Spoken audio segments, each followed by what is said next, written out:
Hi everyone and welcome back to my channel. Let me maybe shortly introduce myself. I'm Maggie. I'm a mom of two. I have two little girls, a 1-year-old and a 3-year-old, and I basically created this space to, talk about different cultures, different languages, multilingualism, multiculturality, diversity, inclusivity, so just exchange about that. So that's mainly what this space is all about. And today's video, I'm going to give you 3 tips for raising more open-minded kids. So a couple of days ago, I posted on my Instagram and also on this private mom group that I'm in, I posted this question basically asking white parents if they knew how to react.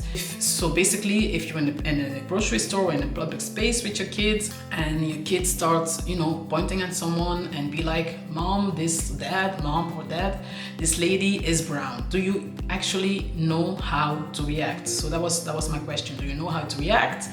Do you feel embarrassed?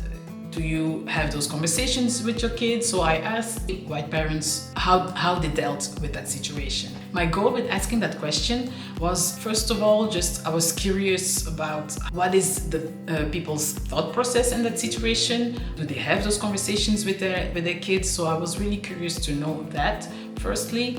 And if you didn't think about it before, at how prepared are they? At least I hope it made you think about it. So if you never thought about it before, if you never had those conversations, at least if it happens, you won't be unprepared. So those are the 2 reasons why I asked those questions.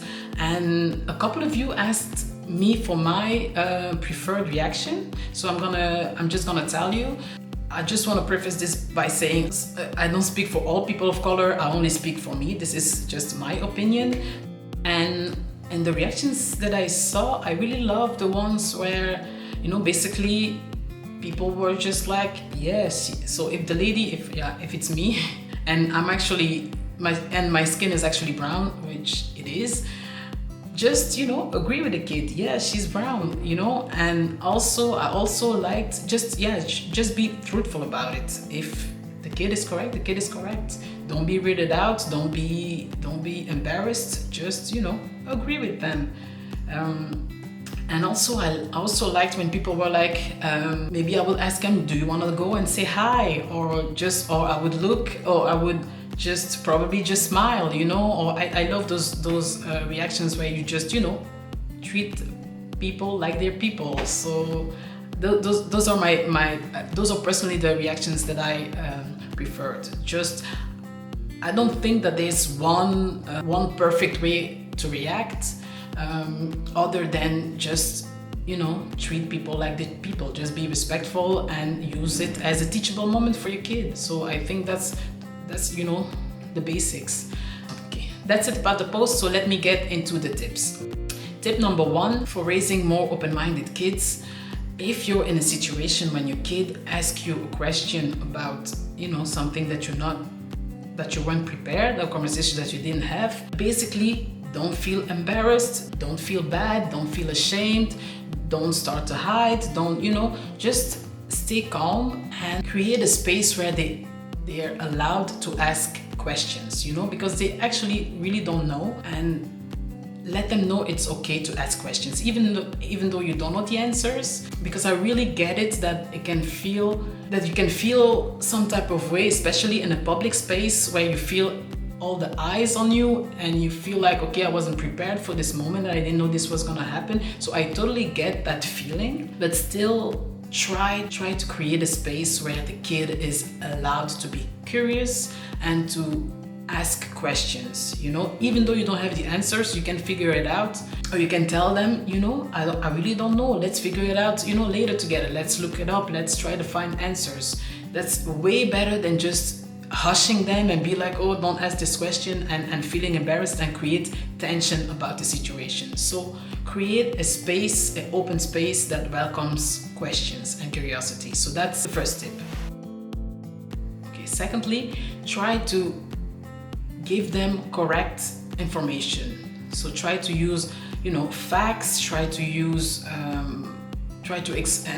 explain things in a way that they can understand. Depending on the age, depending on the kid, you know your kid better than anyone.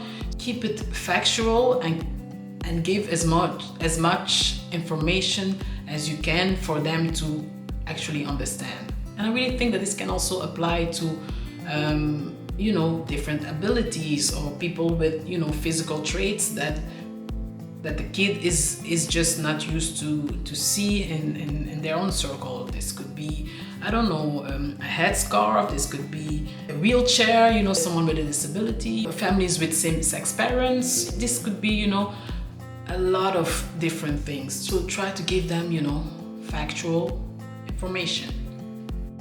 And lastly, I really want to stress on this point, create a more diverse world for your children and lead by example. Check your own circle, check to see if there is a lot of diversity. As you know, a couple of things you can do to scan your own home library, your own toy boxes, and check to see what the diversity level is. Does it represent the world we live in now? Does it represent society fairly? This is something that's really ongoing. This is not going to be like a one and done conversation or a one and done task that you can just check off. This is something that should always be in the background in anything: music, food, books, TV, toys, conversations, and things like the news, can also influence those conversations. Traveling can also influence those conversations. So this is something that's ongoing, and if you really feel like, okay, maybe our world, our little circle has been really kind of lacking diversity, just reach out to someone, research how can I introduce more color, more inclusive views of the world. Have those conversations and keep having those conversations. Not knowing the answers doesn't make you, a racist. Don't be afraid of coming off racist. Just the mere fact that you're having those conversations is really going to contribute in a more open-minded view of the world. So I hope these tips help. If you have any questions for me, just leave them in the comment sections anywhere you're watching this. That's it from me for today. So thank you so much for watching, and until next time, bye.